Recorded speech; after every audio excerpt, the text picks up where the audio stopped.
The Center, with your host, DC Radical One.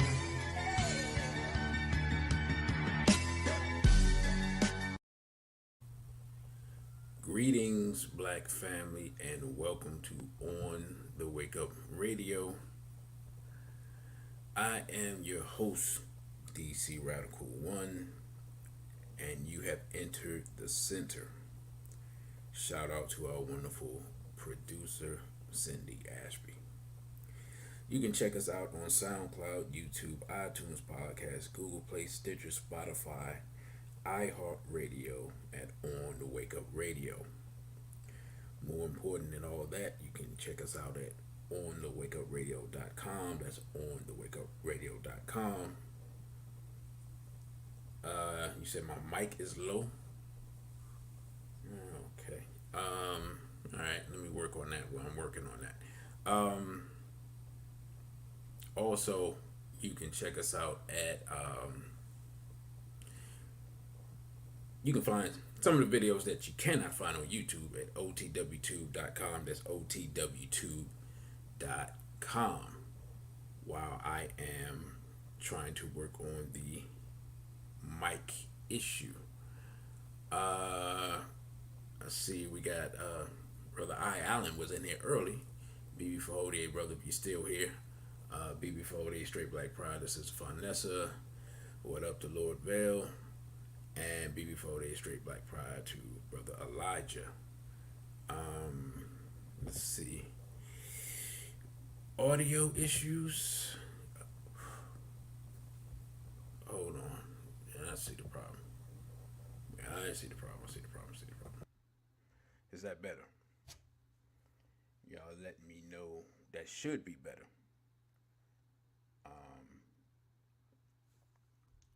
I was doing some stuff earlier, and let's see, yeah, that's testing 1 2 1 2. That should be better. Hopefully, that's better. Because if not, I may have to stop the stream and restart the stream, and I'm definitely not trying to do that. Let's see what else we got. Oh, okay. So y'all tell me if you can hear me better now. If not, I got one more adjustment I can make. And then if y'all can hear me well, we can continue on. If not, then I will have to make another adjustment, which was not in the game plan. So y'all let me know. You said it's worse, and that doesn't make sense. What about now? It should be better because it's been turned up 25%. If not,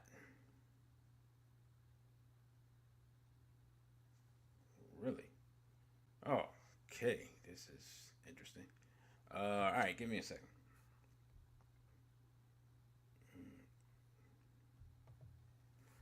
How about now? So, Sister Farnessa says better, and Lord Bell says he can't hear me at all. All right. Cooking with gas. It's been a long time, and I see you. Yeah, I paid a lot for this mic too, so I don't think it's my mic. I think I got some settings I need to adjust. So y'all let me know now, because basically I don't think I can go up any further in the settings department.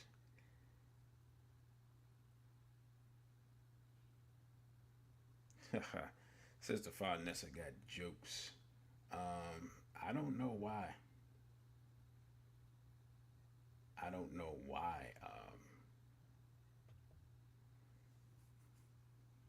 There's only one other adjustment I can make as far as audio. So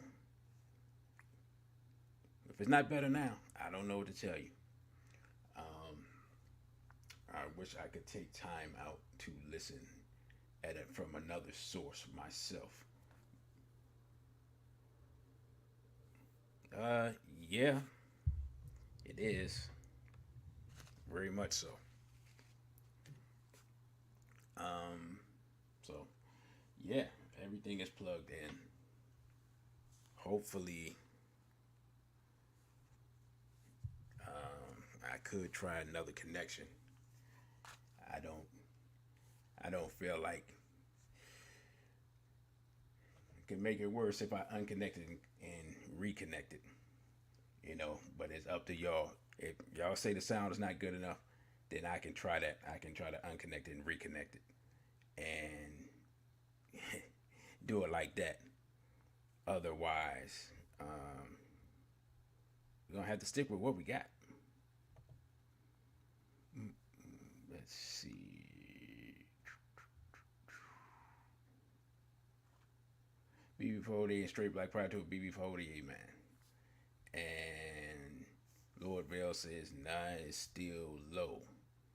BB48, man, you let me know. Can you hear me clear? Because if not, I'm going to have to attempt to reconfigure some things, which I am so not in the mood for. Because I had something and rather ran with it, said he can hear. All right. BB48, man, you let me know. Whatever you say, that's what I'm gonna go with.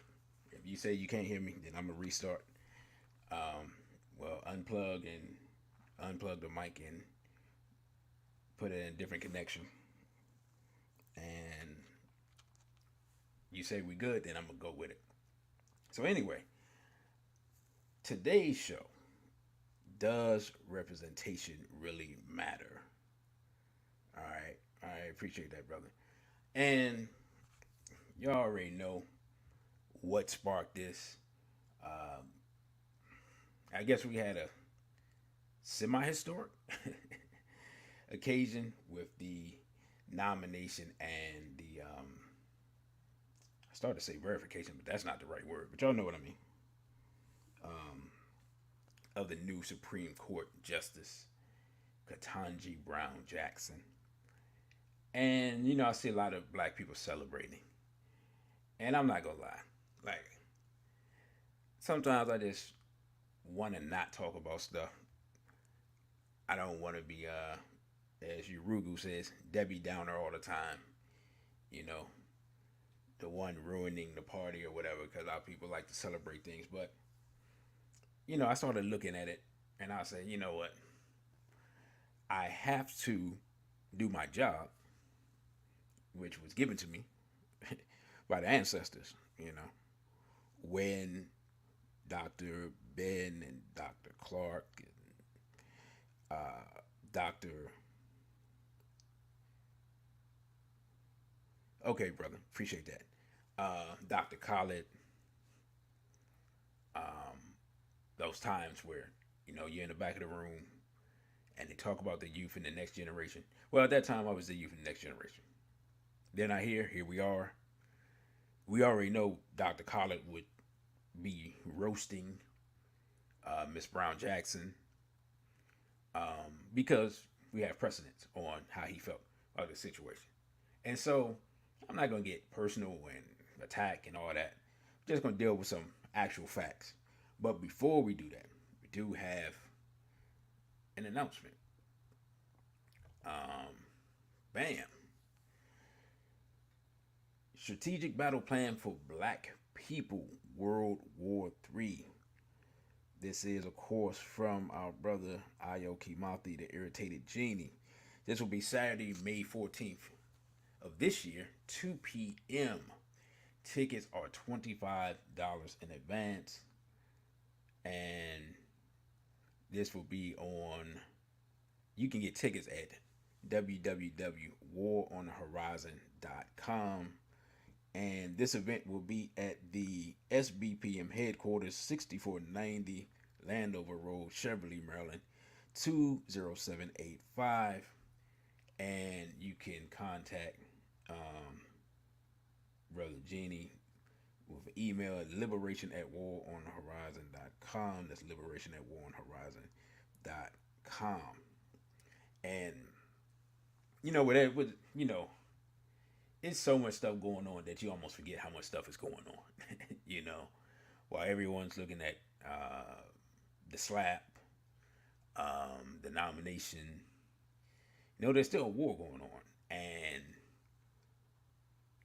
this thing could spin out various ways. There have been a lot of sanctions levied against Russia.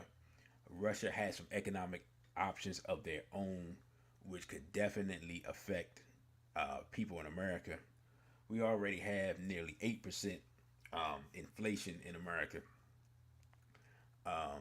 And Joe Biden has mentioned food shortages. I didn't, that didn't seem to get a lot of play. I don't get a chance to look at a lot of national news anymore, so I'm not really sure how much information it's getting to people. And so, Brother Genie will undoubtedly talk about these things, talk about some behind the scenes issues that are taking place with that. Of course, you talk about what the Ukraine Russia situation means for black people. We have seen, we know for a fact, we have documentation that there are or were, because the Russians are making moves on these places, 30 bioweapons labs in the Ukraine. That's been verified, and also the Ukraine is pretty much kind of the center of child porn distribution in that part of the world. So yeah, there's a lot of things going on in that place, and a lot of different things in play. And so Brother Genie will clarify that, bring some things up that most people don't have information to, and give us some strategies on what we should be doing. He's also been re-implementing the Straight Black Gardens program, teaching people how to grow their own gardens, and if we can get some more backing, that will be expanded. Lord Bell says gas is 420 and food is high. Brother, not only is food high, but I have maybe 3 or 4 different places that I like to shop, and you never really know. It's hard to even, not that I'm a big meal plan person, but I try to a degree. You're never really sure what you're going to get, like literally what's going to be available, what's going to be on the shelves that day. Um, you know, I go to the places enough that I try to at least have an idea of when they're gonna have certain stuff, but you really never know.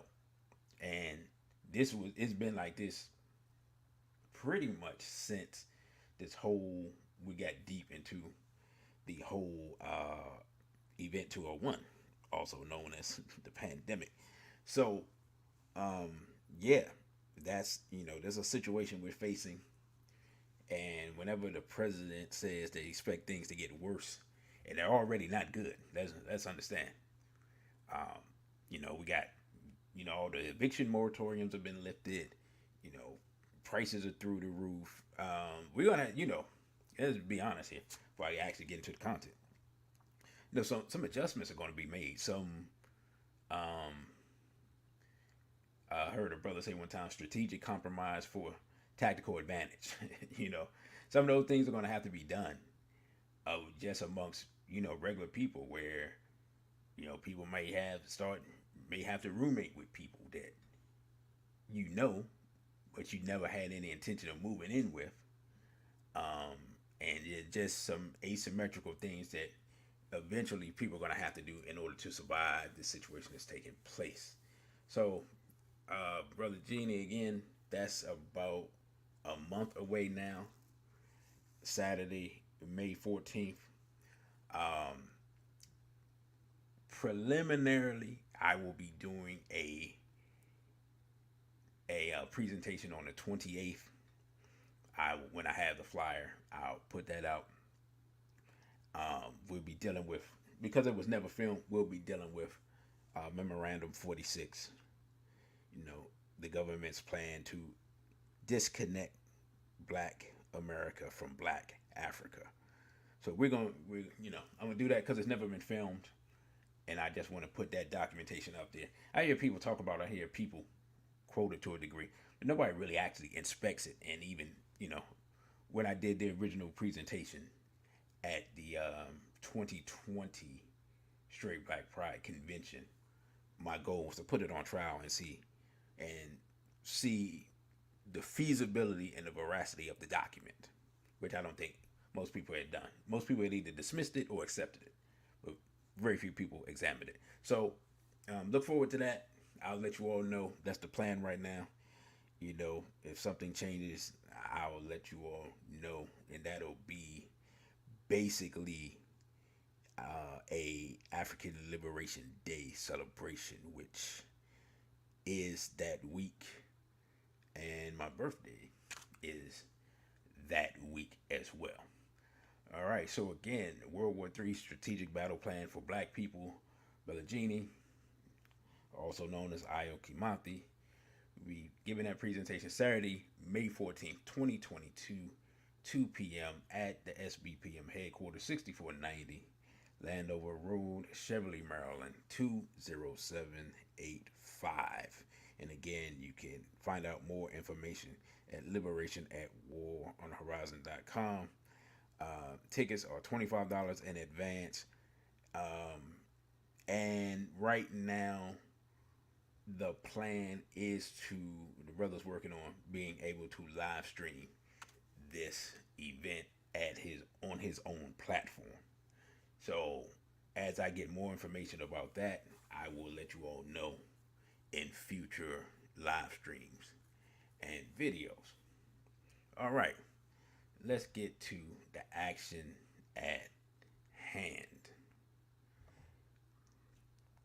Now, when it comes to Supreme Court nominees, when it comes to representation, when it comes to high political achievement, when it comes to this specific office, we've seen this before, right? I mean, we've had half a black man, for lack of a better word, in the highest office in the land as the president. Y'all know how I feel about that situation. I will just say, in my opinion, the black community is worse off, after Obama than before Obama, right? But we're not going to re-litigate the Obama administration. We're not going to do that. What we're going to do is look at the man on the screen, because it is literally the same thing, just a slight inversion of what we have with Miss Brown-Jackson. Of course, gentleman on the screen is Clarence Thomas. That large polar bear looking person is his wife. Now, I don't know if it's the camera angles or what. I mean, because she just looks huge. Like, it is. I'm just saying. Now, the most interesting thing about it is that what a lot of people don't know is that this is not Clarence Thomas's first wife. This is Clarence Thomas's second wife. Greetings to Brother John. This is his second wife. Clarence Thomas is a very interesting individual who, if you didn't look at his voting record, if you look at some of the things he said in the past, you would think he was the spook who sat by the door. But his voting record belies that. And I know y'all like, man, what are you talking about? This dude been cooning. Exactly. He has been cooning. But if you listen to him in old interviews, it doesn't add up to what he does. BB48 man says, "Oh, dinosaur looking beast." Dr. Collett, absolutely. So what I wanted to do is I found this article. It's about 3 years old. Now I want y'all to listen to the language of that Clarence Thomas uses. If I can hold up, let me see if I can actually find it. Okay. All right. So let me see if I can load this up. Give me a second. Doom, doom, doom, doom. Um, let's see. Doom, doom, doom. Boom. All right. So it's an old New Yorker article. Y'all let me know whether y'all can see that. And because if not, I would just have to read it. So y'all let me know if y'all can see my. Hold up. Yeah, hold up. So can y'all see that, or y'all still seeing the old picture? Anyone? I know it's a 7 second delay, but let's see. Let's see. Is this it? I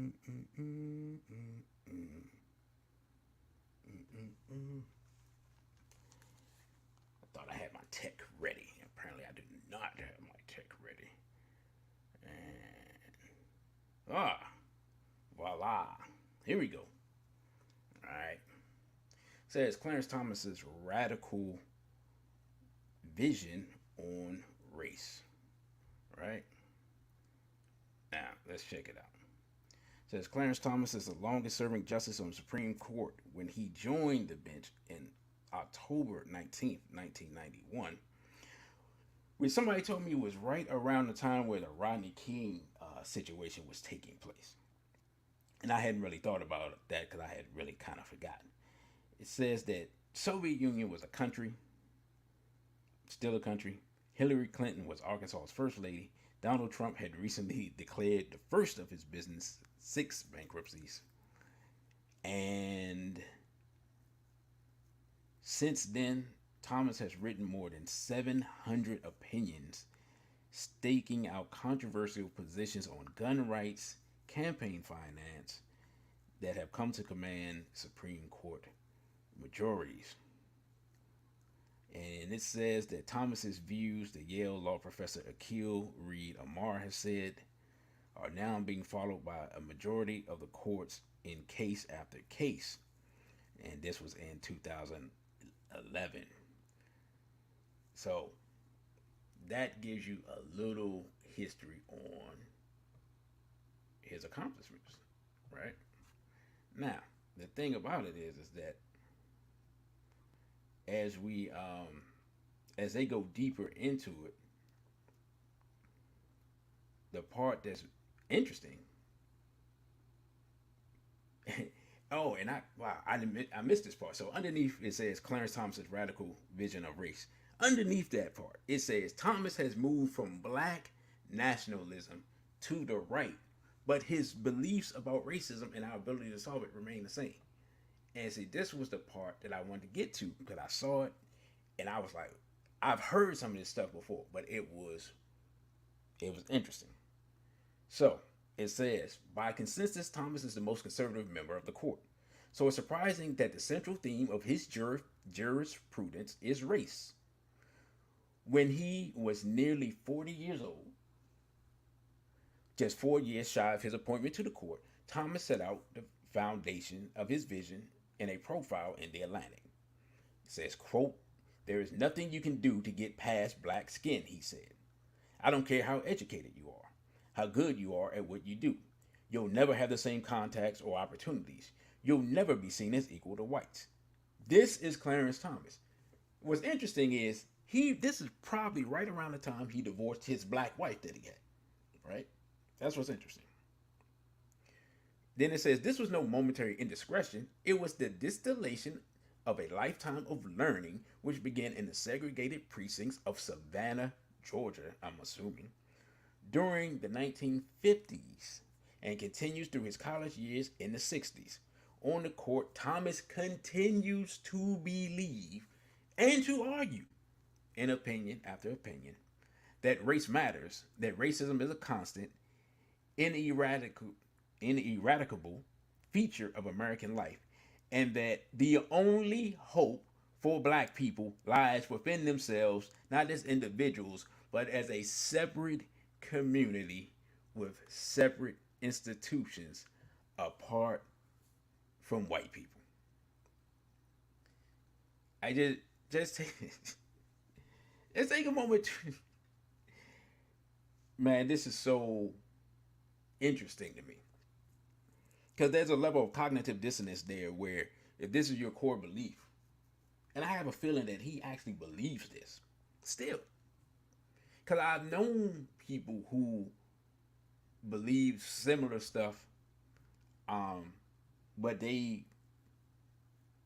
uh, they got with European females in order to quote unquote get back at the European, right? That so I've seen that psychological dichotomy before, right? I just think it's interesting because I'm like, if you believe in separate institutions, why did you get with who you got with? Other than, unless of course it was to get the position, and it's just a way of, he acquiesced to that so that she could oversee him and make sure he doesn't do anything that they don't want him to do. It's just so interesting. You know what I'm saying? That Clarence Thomas held these views and held them for a large percentage of his life. And the brother says, "Good night from London." Oh, okay. If you listening from London, it's 1 o'clock in the morning. Yeah, brother, you can catch the replay. And of course, Straight Black Pride to Unique One Express. I didn't see you come in. And oh, let me answer the brother's question before you go. It says question: an African with a European partner would they have problems with the child or children having a black partner? That is an interesting question. I think that is person, a by person uh, basis. I don't think there's one single answer to that. I think it kind of depends on the person and depends on the European partner as well. I think they have a lot of influence over that, to be honest. What I've seen lately with a lot of celebrities and whatnot, especially athletes, I've seen more and more athletes basically wash themselves out, whiten themselves out. Blake Griffin, you know, he's a mulatto, and I know he had a child by a European female. I believe Drake has a child by a European female. Um,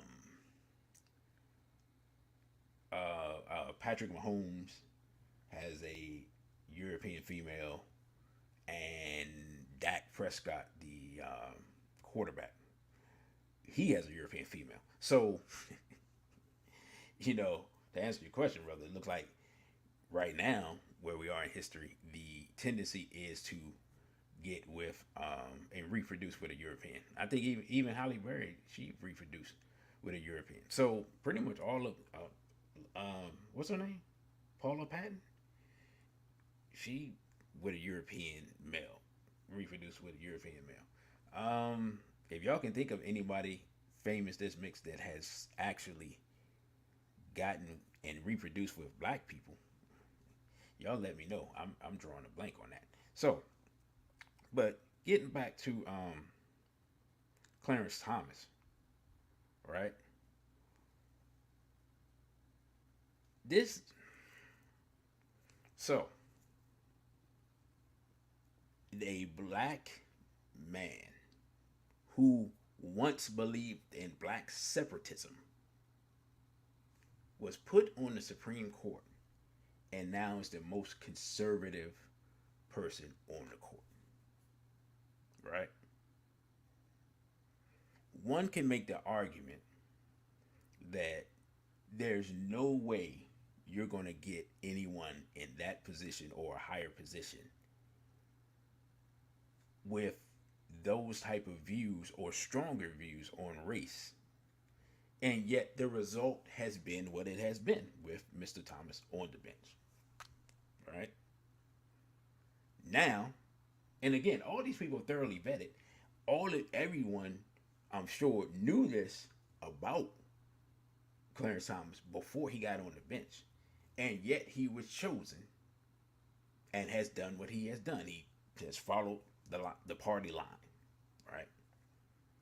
I cannot think of any decision, and I haven't thoroughly researched it that he did that specifically benefited black people. But he believes and has believed. I don't know if he still believes, and basically he's a racial separatist, right? He's like remember the old Nation of Islam without the religion part. But he's laid up with a European female.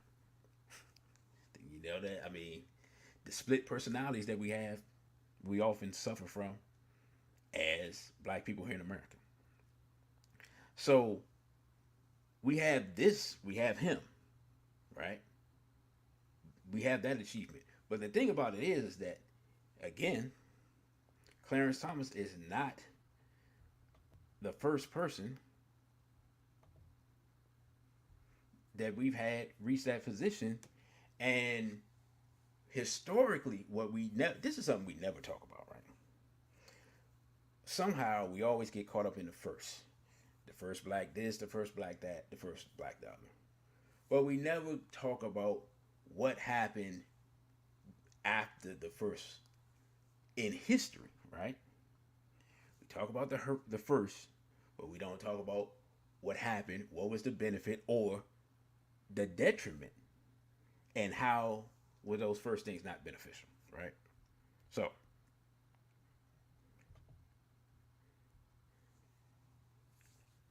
greetings and straight black pride to Sister Nina.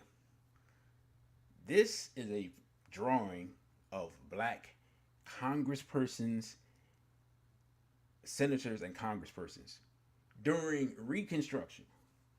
But those of us who have forgotten, Reconstruction was from 1865 to 1877. So when we sit around and we celebrate, these first black, this, that, and the third, and we talk about voting rights, and we talk about Congress, and we talk about representation, this was 155 years ago. We had black senators and congressmen 155 years ago. People literally right after chattel slavery in the South. Now this is in New York and Philadelphia and Connecticut. Talking about Mississippi and Arkansas and Texas and places like that. Black people voting on the floor of Congress, being nominated, winning elections, going to Congress, helping to make laws during a 12-year span. Why am I bringing that up? I'm bringing that up for one reason. If this was effective, right?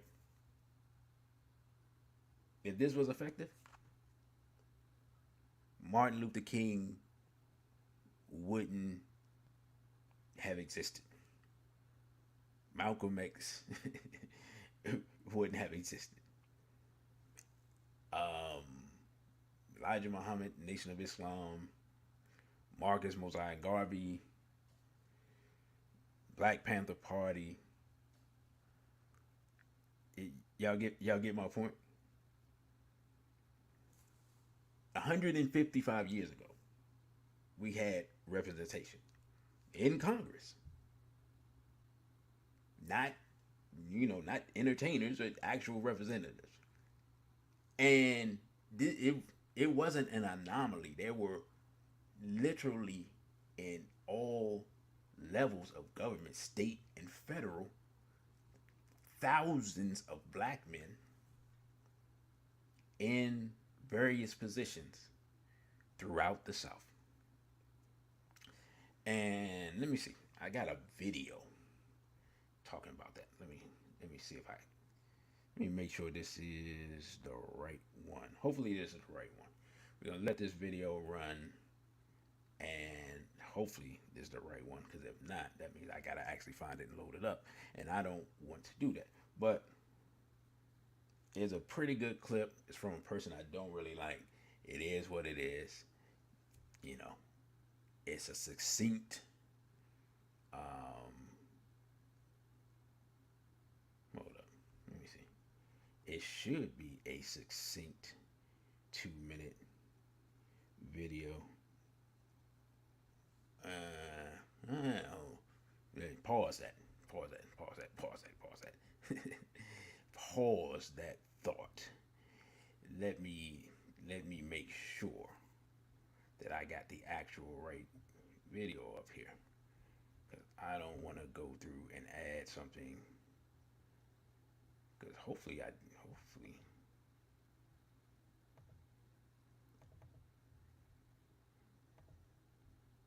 me see. All right, we good. So yeah, so this video will just break down Reconstruction and give us some information on it, and give us some information on representation and what it was like. So all right, check out this clip. It's known our country fought a civil war in the 1860s, but less is known about what came afterward, the chaotic, exhilarating, and ultimately devastating period known as Reconstruction. It was a moment of profound change, with promises of citizenship and equal rights for all. One of the greatest achievements of Reconstruction was granting black men the right to vote. In 1867 alone, over 80% of all the black men in the former Confederate states registered to vote. 3 years later, Hiram Revels was elected the first black man to serve in the United States Senate, and Joseph Rainey became the first black United States congressman. Their election paved the way for more than 2,000 black office holders who served at every level of government during Reconstruction. There are not many moments in recorded human history where a group that was so subordinated would, within the space of a decade, actually be integrated into the highest echelons of political society. But the momentum wouldn't last. Black men's access to the ballot box, along with other key rights gained during Reconstruction, were rolled back systematically throughout the South. In 1875, near the end of Reconstruction, the 44th Congress included 7 black House members and a United States Senator. By 1900, only one remained, Congressman George Henry White of North Carolina. By the time George H. White leaves office in 1901, he literally turns the light off on national black political leadership. No one will come behind him for an entire generation. One of the cruel ironies of Reconstruction is that black people could claim certain rights in the 1870s that they would have to fight to reclaim in the 1960s. A sobering reminder that achievements thought permanent can be overturned and rights can never be taken for granted.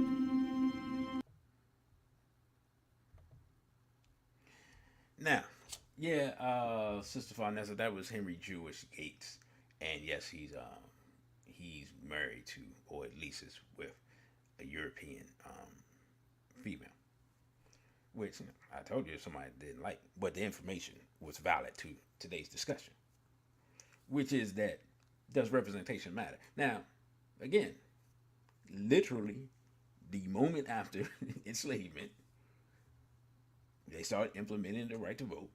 As he said, 80% of black men voted. Black men were in Congress, were in the Senate, and in various state houses throughout the South. And then less than 15 years later, so less than a generation later, people were being lynched and the land stolen, and their houses burnt down, and were reduced to sharecropping, and were reduced to back to second class citizenship, despite all those apparent gains, right? So, if we look at this history, it should be abundantly clear that even with the people in place now that have been in place, even with all the billionaires we have and all of the political appointees and so forth and so on, we can be reduced back to that second class citizenship at any time. And in reality, we still are. Because if you were a citizen, when the police shoot you, there'd be repercussions for the police. There almost never are in our case. Unique One Express says we should stop with saying the first black this, the first black that, because we're measuring up to their standards of how things should be. After all, we are the original when it comes to all. Right. That's another thing. And I'm gonna put that quote up there. Again, we should stop saying the first black this, the first black that, because we're measuring up to their standards of how things should be.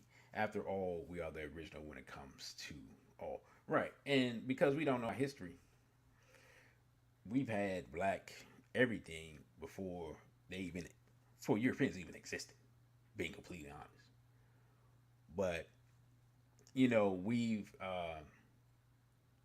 Dr. John Henry Clark said that if you start your history with slavery, everything else looks like progress.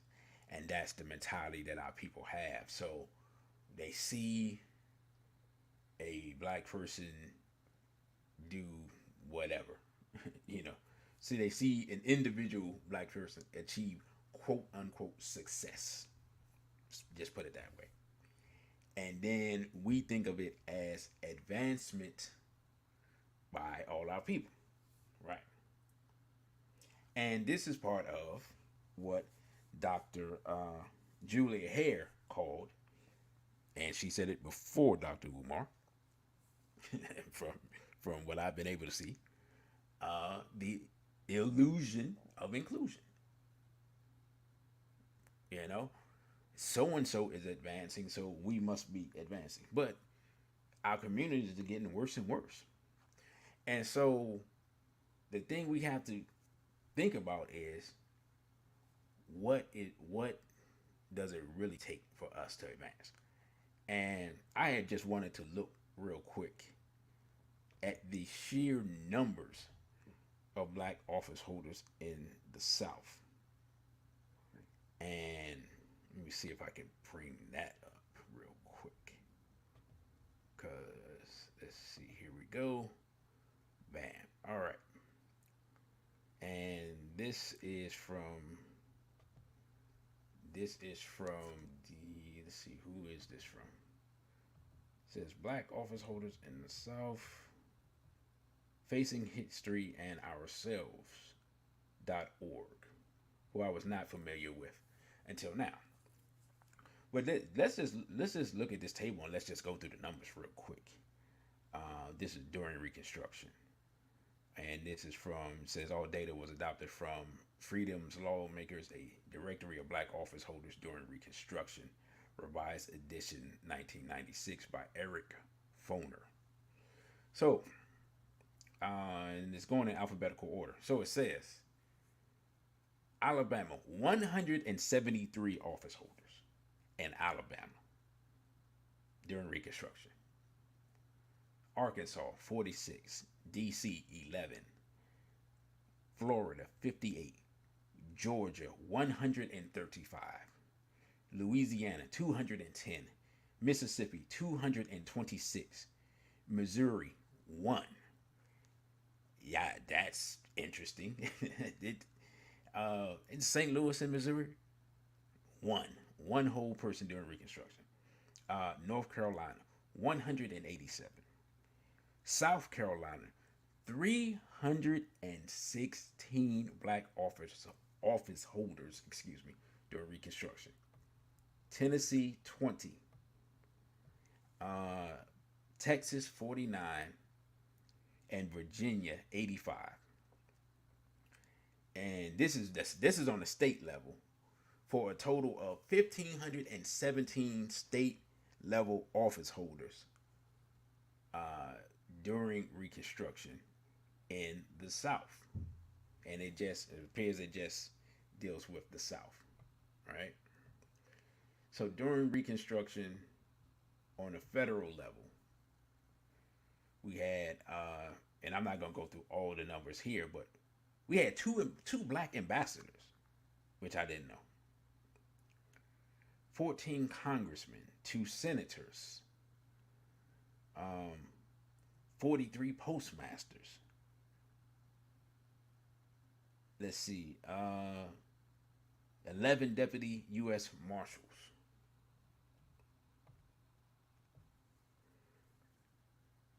Three Treasury agents, 5 men who were in the U.S. Land Office. And then it has a listing of the black members of Congress during Reconstruction. Alabama with 3, Florida with 1, Georgia with 1, Louisiana with 1, Mississippi with 3, North Carolina with 1, South Carolina with 6. Right? So, just looking at this information, having black congressmen, black people in government on the local and federal level, up to senators, was going on at a time where we historically think of as some of our worst time here in America. And the end result was, within a few years, we were nearly reduced back to the state we were in during slavery, and had to come back and fight for those same rights, to get that same right to vote, to get the same offices and positions that we had 100 years before. Literally 100 years later, doing the same thing. In the 1860s, we're fighting for it in the 1960s to get the things that we had in the 1860s. Just take a little time to process that information. Right? So, and again, we had Clarence Thomas, and Clarence Thomas basically had been a black separatist by all reports. And he's on the court. Now we have Ketanji Brown-Jackson. Literally the same play from the opposite side of the aisle. Instead of a black man with a white woman, a black woman with a white man. And we're celebrating it like it's something new or monumental or beneficial or different. But we, I just want to show we've been here before. But the thing is, okay, you're like, yeah, but she's different. So, all right, let's just give her a chance. What I'm going to do is I'm going to play a clip from her nomination process where she's asked a couple of questions. And we're just going to listen, and then we're going to do our assessment. Because we want to know who she is, and so we're going to listen to from the horse's mouth. So, all right, check out this clip. Mm-hmm. No. Yeah.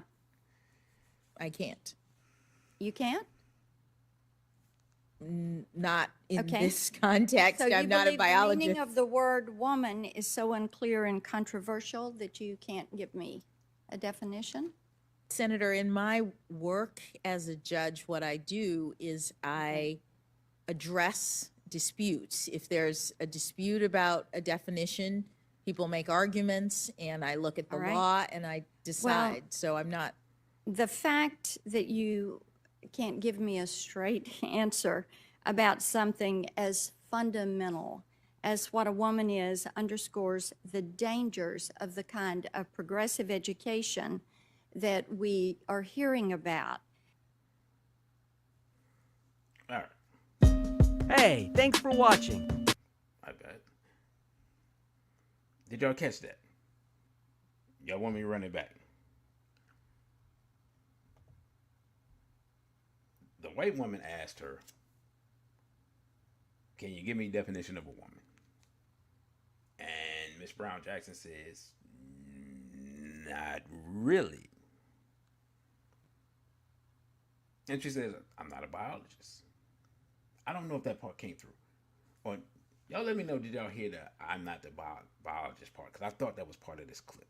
And if not, I might have to run that back. But yeah, she says, "I'm not a biologist." But you're a woman who has daughters. You're a black woman. You're being celebrated because you're a black woman. But you cannot give a definition, legal or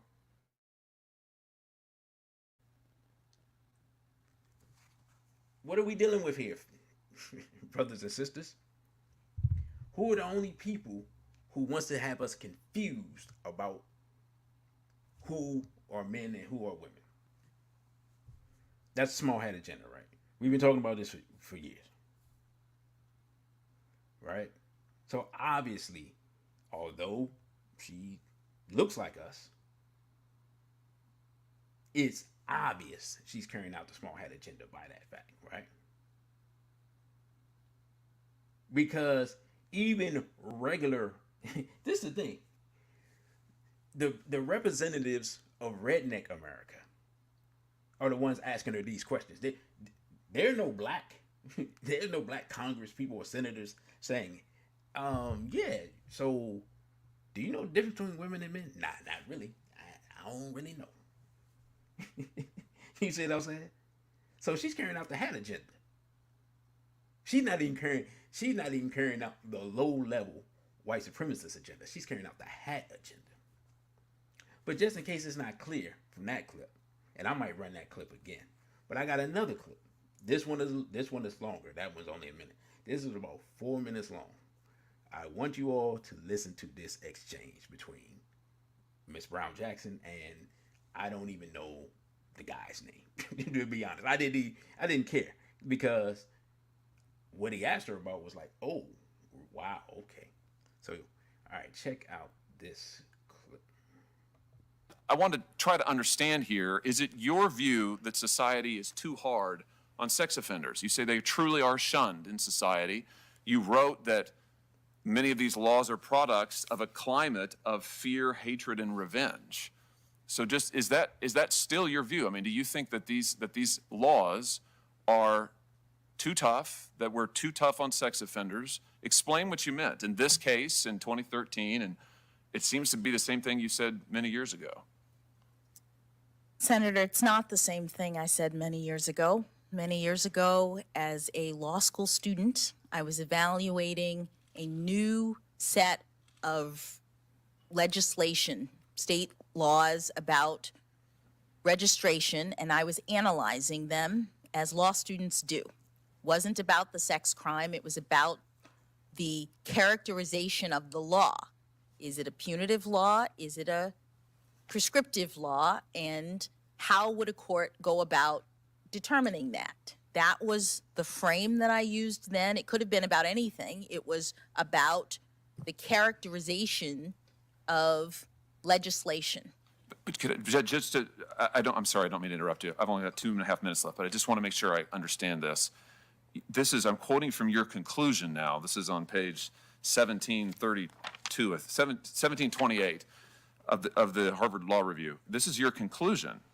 In the current climate of fear, hatred, and revenge associated with the release of convicted sex criminals, courts need to be especially attentive to legislative enactments. So that's a conclusory statement. You're saying that there is a climate of fear, hatred, and revenge that are informing these laws. And you described some of the laws earlier, I think, Megan's Law and others.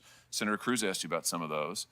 I'm trying to understand what you meant by that, because you're saying something similar in the Hawkins case. You're saying that society truly shuns our sex offenders. So, Senator, with all due respect, my article is now in the record. People can read it and they can see that I was evaluating these laws not to determine their constitutionality, not to say that they shouldn't be enacted, but to talk about the ways in which courts make determinations about the character of the law and all of the consequences that follow from them.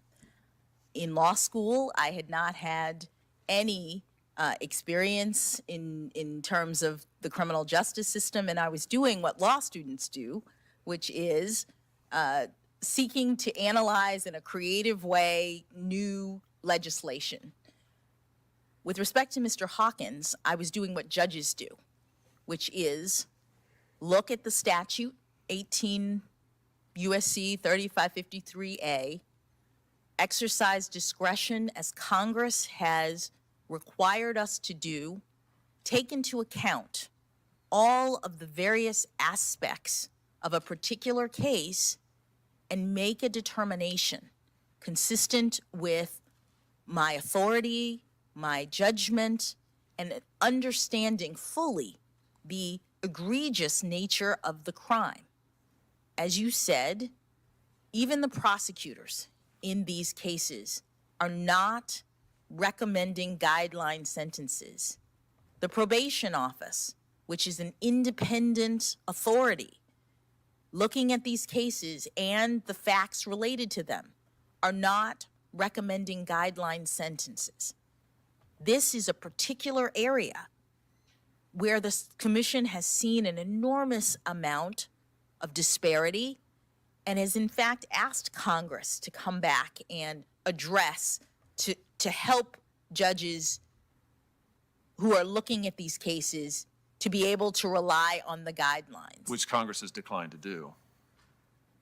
Senator, in that case, we have the statute that Congress has enacted concerning penalties, and we have judges who are doing their level best to make sure that people are held accountable as they need to be in our society in a fair and just way. All right. So she gave us a lot of, I heard somebody say word salad there, to defend herself and basically say, just looking at the law and comparing the laws and the guidelines and so forth and so on. But there are cases that, and he talked about one of them, where she has shown a leniency towards pedophiles. Like her, not just her opinion when she was a law student, but a couple of cases that had passed her desk. Now, you all who listen to me all the time know how I feel about Mr. Biden. Mr. Biden's proclivity to hug and snuggle up to and kiss and ruffle the hair of extremely young children has been documented in various spaces. It's almost become a running joke in DC, right? So is it any coincidence that Mr. Biden, who is also an avowed Zionist, would put a black woman on the court who not only is married to a European male, but one who apparently has the legal opinion of being lenient towards people who violate children. I want you all to understand how dangerous this is. For a while now, people who are with the agenda, shall we say, have had great influence over black people, including Mr. Obama. If you've seen Brother Irritated Genie's Dear Obama lecture, you are familiar with a male who described having various activities with Mr. Obama when he, I believe, state senator. That gentleman went to the National Press Club, which is downtown DC, probably maybe 20 minutes away from where I am, maybe a little more. And then shortly after that, that person is no longer among the living. All I'm saying is these are facts that you could look up. But is it any coincidence that a person who you're putting a person on a Supreme Court, now think about this, who has apparently has some leniency in the area of pedophilia at a time where I believe it was Tennessee just passed a bill outlawing child marriage. And I just thought about that just now. I wasn't even thinking about it, else I would have put it up. I just want us to think about that. Okay, I could say does representation matter, but who is she representing? Is this Sister Nina said she was watching the Dear Obama video yesterday, right? Coincidentally. So when we talk about, how can I put it? When we talk about representation, are we talking about it just as having a black face in the place? Or does the black face represent the interest of the masses of black people? And indeed, is it even possible to represent the interests of the masses of black people in the current state we're in, where we're so divided in so many different directions and have so many different ideas about what is right or beneficial?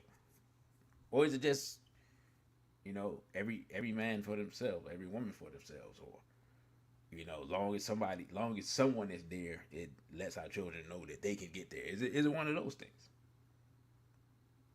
Because the question becomes, what do you have to sacrifice in order to get the position? Right? Clarence Thomas was married to a black woman, talking black stuff. Threw her away, got him a white woman, and then got on the Supreme Court and has done virtually nothing, for black people from that position of power for more than half my life. Way more than half my life. What, 1991? Yeah. That's 31 years ago. Before a lot of people running around were born. And here they come with Clarence Thomas Part 2, or 2.0, the remix. And at least one of the things, the only positive thing I can think about Clarence Thomas is he advocates, I can't remember what case it was, but basically he's an advocate for gun rights for black people. I'm sure there's some ruling or some legal opinion that Ketanji Brown-Jackson has that would be a benefit to black people. But her unwillingness to define womanhood is a clear, I think Sister Paulnessa says, a clear kowtowing to the pink mafia, the alphabet mafia, the rainbow gang. And then that word salad she gave us in response to the simple question of, hey, you seem to be lenient towards people who violate children. What's up with that? And then, when people start getting into that legalese and start the question is not going to be answered. And Sister Star says, are they trying to push Clarence out and replace him with her? I don't think they're necessarily trying to push him out. I think that it was a way to get ready for, because he's got to be getting up there by now. A way to get ready for him leaving, and to always to keep a black face there to keep us content. Because after a while, we can just kind of forget that people's there. We don't know their policies. We don't know their rulings. You know what I'm saying? And we just see the person up there, and it just kind of just pacifies us, like, oh yeah, well, that's right, we got a black person there. I mean, that's kind of how it works. And Sister Farnell says, I think she knows Pedos personally. Oh, I have no doubt. Look, Washington, D.C. is a cesspool, and has been for a while, of sexual degeneracy. I mean, I don't know if I'm going to make a video about it, but y'all, I don't know, because I wasn't doing YouTube back then. Okay, so I'll just give you an example of the type of crazy stuff that's going on here. And what I'm about to talk about is low level stuff. I'm not talking about the stuff that's up in Congress. I'm about to tell you about just the crazy stuff that's going on, that goes on in DC in general.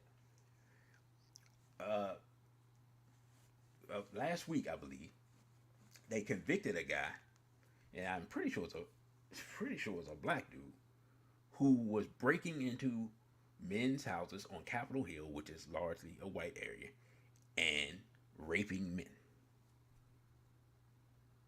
And the only reason they caught him, because I believe one of the dude's boyfriends came home while he was in the act, and they fought the dude off, and they eventually caught him. I'm going to repeat that. In Washington, D.C., there was a serial rapist that was caught. And he's on Capitol Hill. Like, that, again, this is not the hood. This was on Capitol Hill. Before that, they had a guy, what do you call himself? The beer pong rapist. Big old black dude getting college students drunk, most of them European, and violating them. This was in PG County, wasn't in DC proper, but metro area. Around that same time,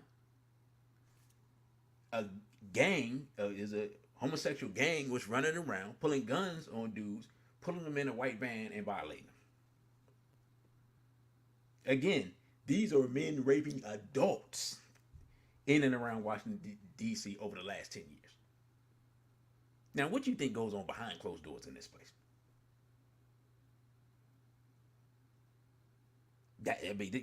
You understand what I'm saying? This is not, people don't really talk about this stuff, but this is the type of stuff that's going on in the last 10 years, in the latter and post-Obama era in Washington, D.C. The homophiles have become so empowered that they out here just going buck wild, as Dr. Collins would say. So if grown men aren't safe, what do you think is happening to women and children? And then you have this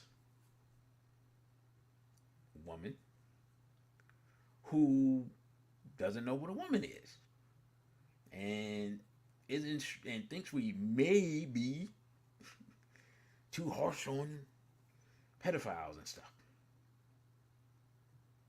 And she's nominated by a guy who the inside joke is he really, really likes children, even though he's really, really old. And he holds the highest office in the land. And so when you hear Obama and what's her name? What's the vice president? Y'all know what I'm talking about. You hear them talk about how much Joe likes pizza. To people who don't know, that doesn't mean anything. To people who do know, you understand what I'm saying? Again, Brother Genie talked about that years ago with the whole Pizzagate thing. Joe really likes pizza. Kamala Harris, right? Thank you. So she was nominated by the pizza loving guy. Doesn't know, cannot define a woman, and thinks that we're too harsh on pedophiles. That's who is representing black women on the court for the next 30 to 40 years. So again, that elicits the question, let's go back. Does representation really matter? And do any of these people at this time that we see that are put before us as black achievers and whatever, all that stuff, you know what it is. Do any of them represent black people, or are they, as Malcolm X told us, puppets? I mean, we have to deal with the reality of the situation. And since Vanessa says she'll be there until they take her down like they're trying to do with Uncle Ruckus Thomas. I mean, that's the thing about it. When you make the deal with the devil, you serve at their discretion. That's how it works. I mean, the thing that's weird to me, for the sisters, and I'm not gonna be on too much longer, but not the sisters here, but sisters in general. How you know that she's for sisters if she can't define what a woman is? I'm gonna play that clip again. All right, hold up. I'm gonna play that clip again because it's real short. It's only a minute. Let's listen to this thing again. Provide a definition for the word woman. Can I provide a definition? No, Yeah, I can't. you can't? Not in Okay. this context. So you I'm not a believe the biologist. meaning of the word woman is so unclear and controversial that you can't give me a definition? Senator, in my work as a judge, what I do is I address disputes. If there's a dispute about a definition, people make arguments, and I look at the All right. law and I decide. So I'm not. The fact that you can't give me a straight answer about something as fundamental as what a woman is underscores the dangers of the kind of progressive education that we are hearing about. So here's my question. Can a black woman who can't define womanhood represent black women? And be a good representative of black women? I mean, that is no different than if they had said, can you define what a black person is? And she had been like, well, I mean, legally, I'm not a biologist or anthropologist, so in my field, I don't really have to give that. I mean, what? What are we talking about here?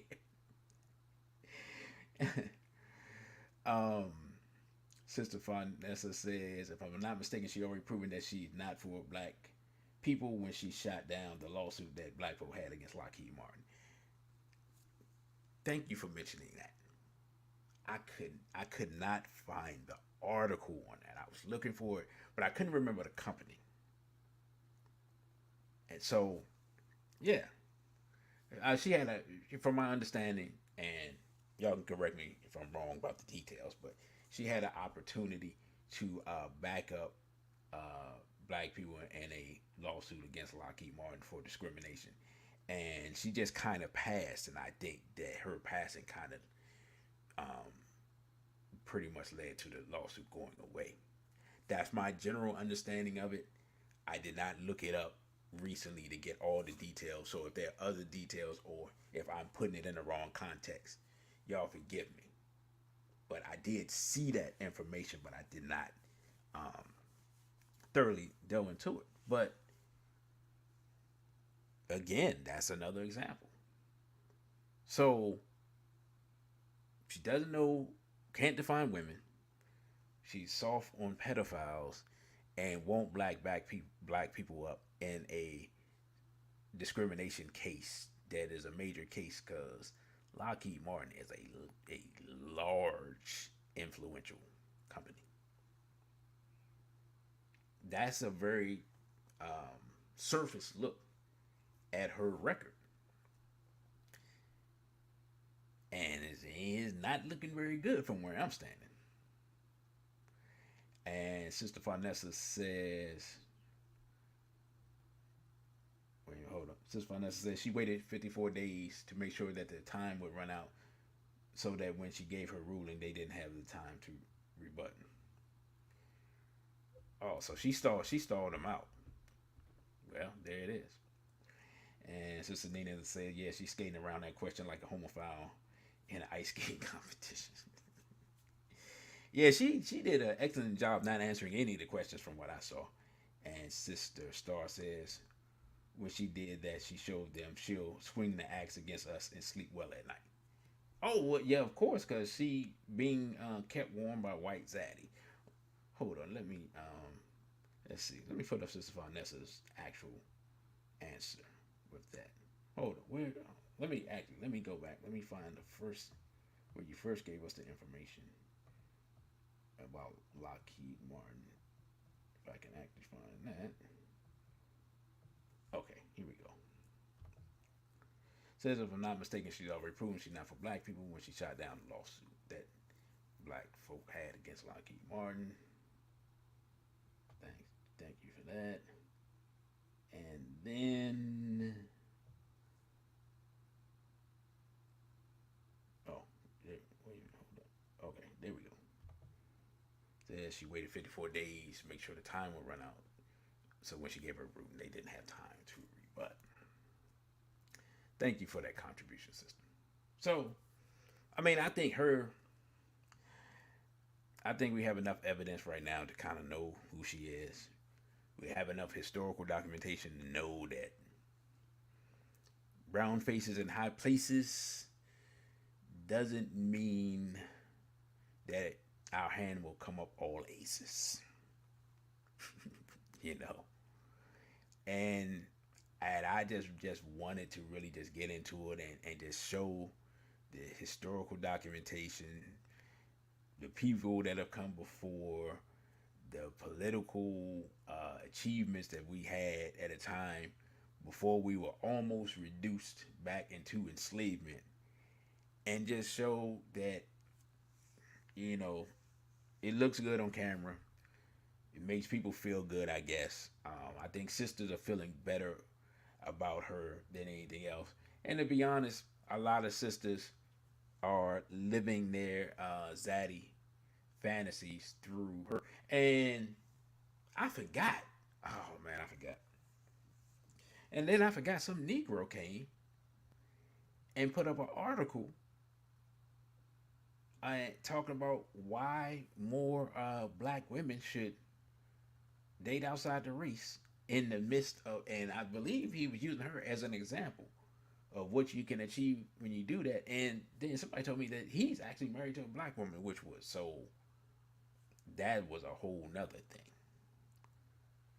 So it should be obvious, and it's been this way really since the TV show Scandal came out.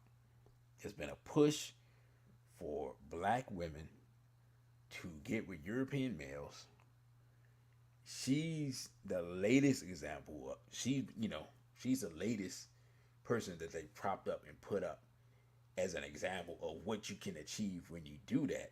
It's obvious from her political position that she's not for our people. And she's a dangerous threat because she's apparently down with not only the homophile agenda, but the pedophile agenda. This is going to sound crazy when I say this, but this woman could actually be worse than Clarence Thomas. And you had to told me in the 90s that they could nominate someone worse than Clarence Thomas, I would have never believed it back then. And Sister Unique One Express says, and that article came out a while back, it just resurfaced. The article about black women marrying white men, that's old. Okay, because if that's the case, then yeah, then I'm real late. I missed it. I had no clue. I just saw that last week. But like I said, I've noticed since around the time of the Scandal TV show, I've noticed a public change.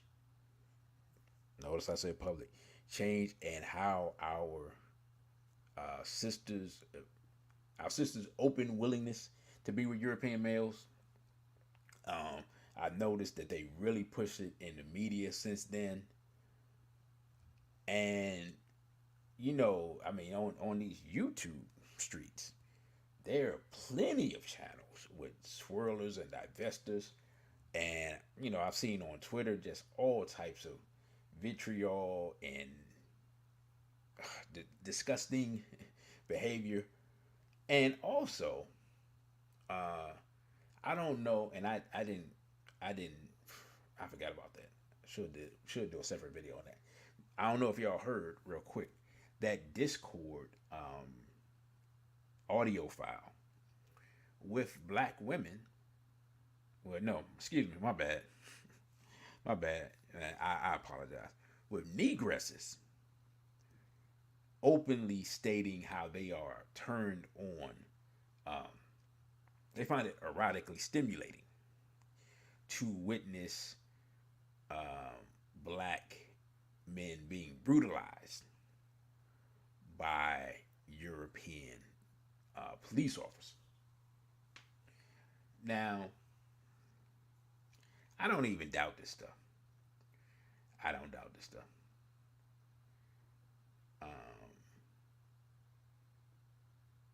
It's, I just put it like this. For a long time, I believed that black women were more racially loyal because they had received a type of treatment from European males that was unforgivable. But of course, as time goes on, you have media manipulation, you have historical amnesia. Things can change, and we're starting to see that change. The psychological attack on black women, I hate to say it, is working. Even with these occasional cases that I think, like Sister Vanessa has mentioned, because I've done cases, I've done videos where European males, bust their black wife upside the head and buried her in the basement and all types of wild stuff. Like, this stuff happens, and nobody ever talks about that stuff. Everybody's talking about this guy that was with the OnlyFans chick. I think he's Nigerian, and she killed him and then claimed insanity. I mean, it's a risk you take. You understand, men, it's male or female, don't matter. You understand you can be killed by this European that you in bed with, and nothing could happen. What's her name? Lauren Smith Fields went on a date, quote unquote, with some European male that she met online. Now she's dead. Don't nobody know nothing. They still, as far as I know, that case still hadn't been adjudicated. I talked about that in my lecture.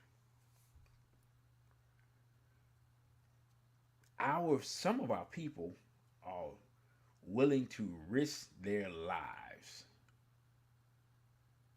to be with Europeans. They're swirling to death, literally. So, if an individual person can be destroyed by an individual European and nothing happened, how much more dangerous is it to have a European-minded Negro that's with a European that's going to make sure that they don't do anything for black people and have them in a high office. That's something we need to think about. And Sister Vanessa says, I was just about to post about that.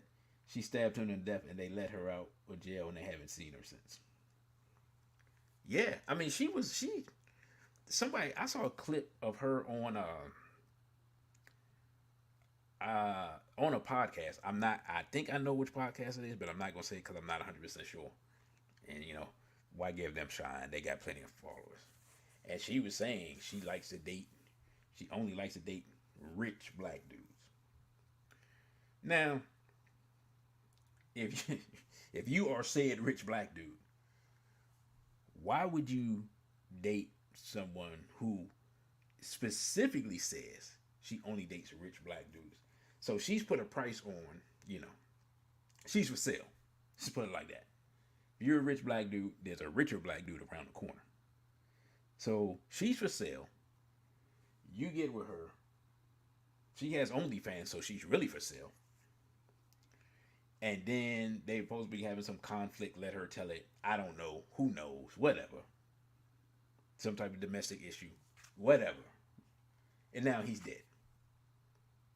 And even if she didn't claim insanity, she could always claim self-defense. She could always say, because, you live in a place that people hear y'all arguing. They, it's always going to be your word against hers, and you're dead, so now it doesn't even matter. You don't even get a word. You see what I'm saying? But that's the position that people put themselves in. But to put someone like that who has so much faith in our enemies and so little love for themselves, put that type of person in a position of power. Oh my goodness, the amount of damage they can do. So, with that, brothers and sisters, as I have all types of alarms and whatnot going off in this place, and I don't even know where it is, I'm going to close out, but before I close out, let me go back and make this announcement again. 21st Century African Vanguard, World War III Strategic Battle Plan for Black People. This presentation is by our brother Irritated Genie. Saturday, May 14th, 2022, 2 p.m. Tickets are $25 in advance. If you are coming in person, you want to get your tickets quickly because tickets are, space is limited. I'll say that. We can cram a certain amount of people in there, but it's not a large venue at all. It's not like it used to be. The location, of course, is the SBPM headquarters, 6490 Landover Road, Cheverly, Maryland, 20785. And I believe that's Suite A1. And I have not, and brother, you got ripped off. It's not here. I did not have the banner up all this time, so I'm going to put the banner up really quick. Again, you can follow me on Instagram at dc.radical1, on Twitter, dc_radical_ONE. OTWTube is dcradical1, all one word. The Cash App is $DCRadical1. Of course, this is the YouTube, capital D, small c, radical1. And the email is dc.radical_1@protonmail.com. Also, and I never remember this, but tomorrow at 10 a.m., Brother Genie has his radio show. I'm not sure what the subject matter will be for tomorrow, but it is possible that within the next, not tomorrow, but the next couple of shows, one of the next couple of shows, I'll be a guest on there. So I'll let you all know that. Again, I thank everybody for listening. I thank everybody. Make sure you like this video. Make sure you subscribe. Make sure you share it with your friends. share it with the people that love Ketanji Brown-Jackson so they can have something to think about. And I will be finishing up the last two videos of the questions. Since Vanessa said, Jenny will be discussing her tomorrow. Okay. I'll be finishing up the last two Ask DC videos. Of course, there's the controversial small hat video I've been holding in my pocket, and there's another video. Actually, no, I got three because I got another question. So I got three videos. The goal was to put those out this week, so be on the lookout for that. And I'm thinking about adding another segment to the channel where I just do some stream of consciousness things, because sometimes I just be thinking about stuff, and I think I'm gonna just start making videos about just things that I observe in our community and what's going on. So with that, brothers and sisters, I thank you all for listening. I thank you all for supporting. Thank you all for donating and everything that y'all do. I appreciate you. You know, y'all don't know. The last couple of weeks has been, the last couple of weeks have been trying. So me coming on here, I didn't know how it would go, to be honest, but I think it went well. Again, I thank you all for all your support.